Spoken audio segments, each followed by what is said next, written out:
Opa, tudo bem? Vou trazer uma imagem aqui que representa um pouco como funciona o nosso aparelho psíquico do ponto de vista psicanalítico. Já viram a imagem de um iceberg? Onde há uma ponta que é mais aparente e depois há toda uma parte embaixo dele, que é a maior parte inclusive do iceberg, que fica escondida. Isso de alguma forma representa como funciona as nossas instâncias psíquicas, o id, o ego e o superego. O ego é aquela parte aparente do iceberg, é como nos relacionamos com as pessoas, é a nossa parte consciente, é como diria Winnicott, o nosso falso self, ou, de um ponto de vista mais psicodramático, são as máscaras que usamos, as personas com as quais nos valemos para nos relacionarmos no dia a dia, nos contextos variados e nos papéis que desempenhamos na nossa vida. Profissional, social, amoroso, religioso, enfim, qualquer papel que venha à sua mente e com o qual você deve se interrelacionar.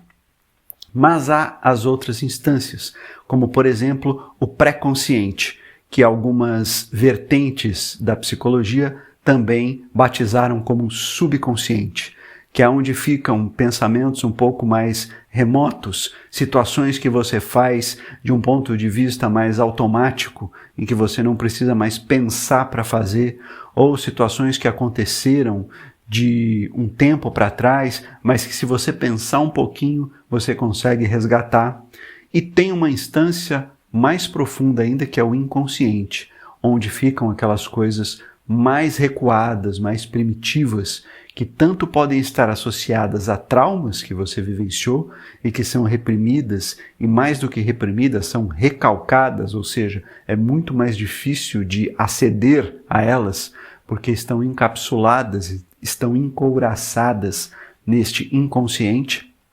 mas também onde residem os desejos, sobretudo os desejos que do ponto de vista social e de uma forma mais bruta não seriam muito aceitos e que ficam ali no inconsciente, mas que acabam transbordando muitas vezes de maneiras variadas e às vezes até não como um desejo propriamente dito, mas como um sintoma. Então, o indivíduo gostaria de fazer determinada coisa que socialmente não é aceita, e ele acaba desenvolvendo um sintoma, ou alguma obsessão, alguma compulsão, ou alguma repetição de comportamentos, porque, na verdade, a pessoa está tentando dar tanto vazão ao desejo, quanto suprimindo esse desejo. Que aí são as duas instâncias inconscientes, que é o id e o superego. O superego é onde fica ali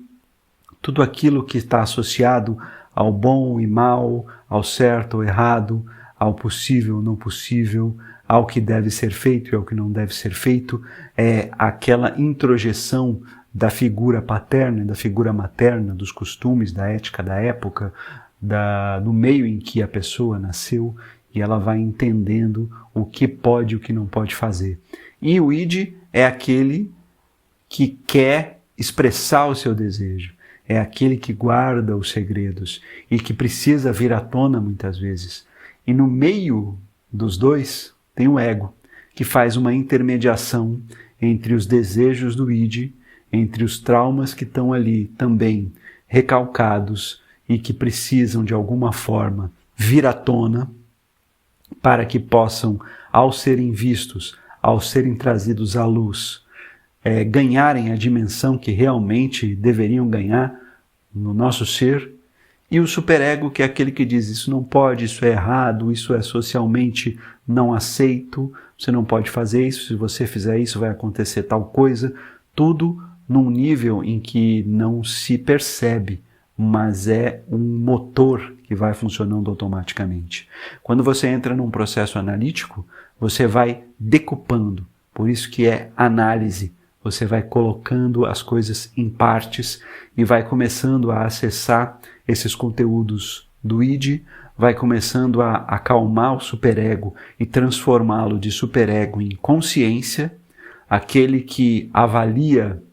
as circunstâncias, se são possíveis, se não são possíveis, mas de um ponto de vista que é mais amadurecido e que sofre menos influência de outras pessoas, ou seja, o indivíduo passa a ser sujeito do seu desejo e deixa de ser um objeto do desejo alheio ou das dificuldades, das limitações, das proibições dos outros para se tornar protagonista do seu próprio desejo, da sua própria caminhada e com isso conseguir fazer escolhas.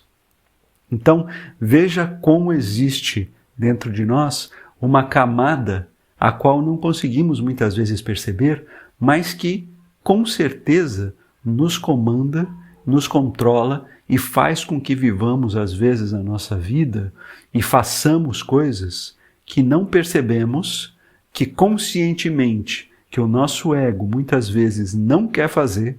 mas que de repente quando percebemos, vamos lá e fazemos, e repetimos, e fazemos de novo, e repetimos um tipo de relacionamento, e repetimos um tipo de relação no trabalho, e repetimos um tipo de relacionamento na família, e assim nós vamos tentando dar algum tipo de direcionamento a essas coisas internas que precisam ser vistas de uma outra maneira, com mais acolhimento, com mais carinho, com uma escuta ativa, que vai colocar as coisas nos seus devidos lugares, que vai tirar coisas, que vai ressignificar outras coisas e que vai fazer com que você possa, de alguma maneira, escolher o que você quer para a sua vida e não o que o meio em que você nasceu e as influências, tanto endógenas quanto exógenas, trouxeram para você e fazem de você o que você é, para que você possa, no meio disso tudo, entender onde estou eu.